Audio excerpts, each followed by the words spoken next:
Okay, if you lose this thing, that's tough. Then you have to make something similar like this. How to take out the brake pads? Because usually when your scooter is new, you don't need to replace the brake pad because they can be adjusted from here. You keep closing, the brake pad will be keep closing until today. Like inside, when you keep closing in here, they will keep closing like this until they all finish. So usually they can get out like this. So first of all, put them in one side so they can go down in here after you take out the clip. When they are too new, it's very difficult. So we need to open in here. Open more, open more, open more a little bit. But don't all the way take it out. They will be leaking the oil. Okay, so just push them away, then they can get down from here. But you have to take out the cabin down. Okay, so they of course they go down in here.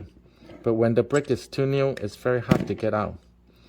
So I don't think you need to change it because you can always close in here.